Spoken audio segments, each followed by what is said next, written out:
Guys, today we're going to talk about how your dividend income is going to be taxed at the end of the year if you have a dividend income portfolio. I feel like I get this question all the time. Most recently, Justin reached out. Hey, Brad, I'm new to the channel. I'm looking into dividend investing. I see so many videos about dividend investing right now, but he still doesn't understand exactly how it works. He Googled a couple things, and I've done the same. I've Googled how dividends were taxed, and I really didn't understand it until the end of 2019 when I sat down with my accountant, and he kind of broke down exactly what was happening. So I'm going to give that information to you, and hopefully you'll have a much better grasp on how you are taxed when it comes to dividend income. And I'll agree with Justin. I mean, you can't look left or right now without seeing somebody talking about their dividend income and their dividend portfolio. And it is a great way to make passive income. And from a tax standpoint, it is pretty tax efficient. And when I talk about taxes in this video, guys, and all of the other charts that I'm going to show you, I'm talking about the federal tax rate, right? State taxes, they're going to vary depending on where you live. So all the charts, and when I say taxed or being taxed, I'm really just talking about the federal tax level. When it comes down to how you are taxed on your dividends, there's a couple things that are going to apply, but generally it's going to come down to how long have you held that share for and what your income is. And these two factors are going to come into play when we look at the two types of dividends that we're going to see. We're going to see something called qualified dividends and something called unqualified or ordinary dividends. So the dividends we're going to really be trying to look for are qualified dividends. And for the everyday investor on a platform like M1 Finance or Robinhood, most of the dividends that we are going to receive are going to be qualified with some few exceptions that I will make sure that I touch upon in this video. And what makes the dividends qualified is the time that you hold it.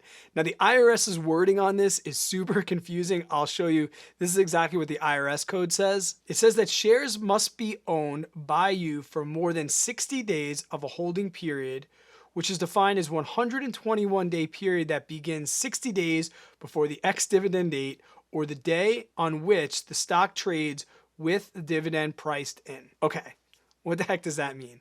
Well, essentially we have an ex-dividend date. This is when the company comes out and says, hey, you need to own our stock before this date if you want to receive the dividend on it. So the holding period for that particular stock can begin 60 days before that date. Now, as long as you hold that stock beginning somewhere in that early 60-day period for a total of 60 days, your dividend will then become qualified. If, say, you bought the share the day before the ex-dividend date and then you sold it the day after the ex-dividend date, now that dividend would become an ordinary unqualified dividend. And I'll show you the differences between the two taxes when you make that decision. So essentially, if you want a dividend portfolio to be most tax efficient, we're going to make sure that we're holding stocks for more than 60 days. Now, that 60-day period, there's going to be some other exceptions. There's something called a preferred stock out there, which you could look up, and mutual funds like that. They'll have a 90-day period as opposed to having a 60-day period. But like I said, for the regular everyday investor like you and I, go with 60 days. If you want to be on the safe side, hold it for at least 90 days. Now, once you've held it for that long and now you have a qualified dividend, it now gets taxed at a capital gains tax rate, which is phenomenal. It comes in 3 different tax brackets, and those are 0%, 15%, and 20%. So the most tax you'll ever pay on a qualified dividend is 20%, which right now, compared to our ordinary income tax, which maxes out at 37%, that could be a huge difference. And most of us, like people like you and I, we are never even going to go into that 20% bracket because the 15% income limit is huge. Right now, if you're married, you can make just under $500,000 and still be considered in this 15% capital gains long-term tax rate. Here's a chart showing the breakdowns of income versus what you're going to pay in taxes on those qualified dividends. So if you're single and you're not married or anything, you can file up to $40,000 of income and dividends to be at the 0% rate on your dividends. $40,000 to $441,000, 450 is going to put you in that 15%. And the 20% is going to be for anybody over $441,000. And you can see that goes up. If you're married, it goes up to 80, and then 80 to almost 500K. And then anything over that 500K is going to be 20%. Now, there's something that I want to clarify in this chart, which I didn't really understand that my accountant needed to tell me. Say you're single and it says up to $40,000. Guys, that does not mean that you get to claim $40,000 worth of qualified dividends at 0%.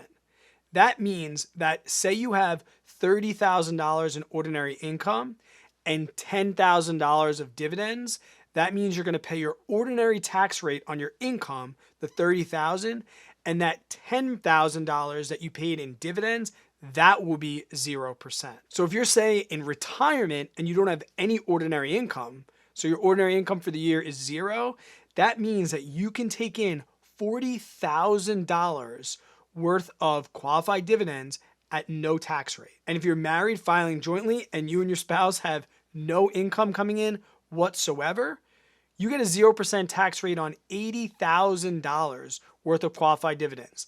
Say you and your wife have an income of $20,000 in retirement, that means you could take in an additional $60,000 of qualified dividends tax-free. And here's a comparison of the 2020 for the single filers and their tax brackets, the difference between ordinary income tax and capital gains.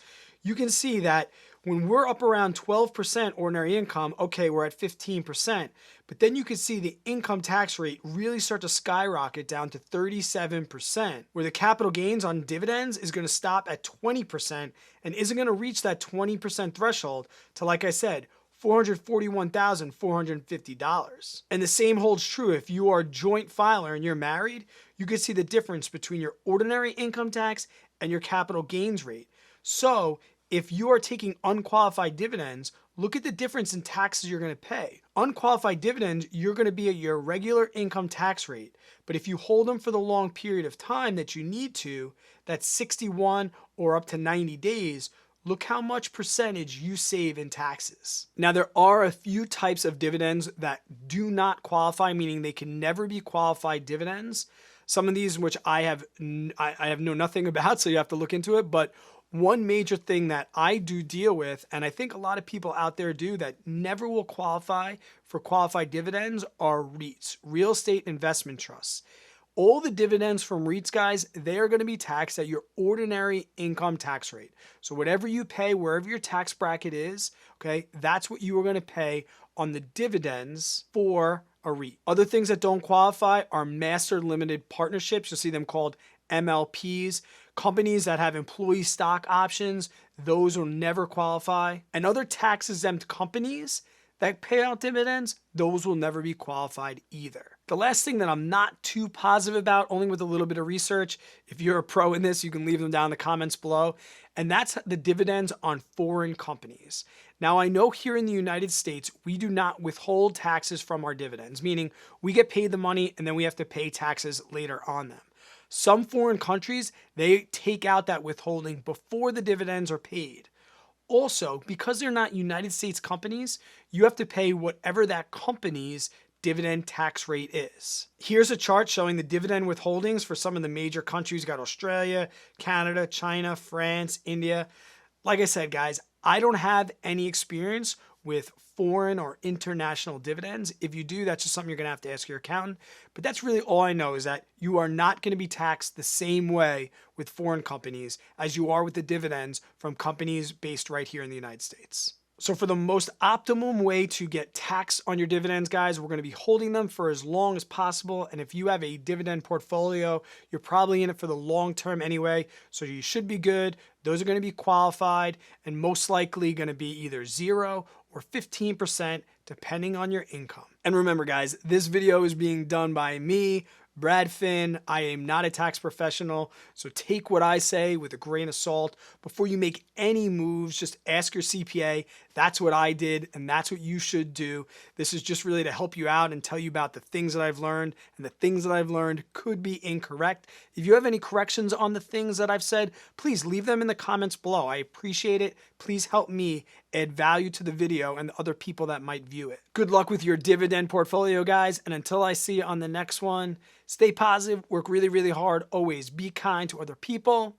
Have yourself an amazing day and an even better tomorrow.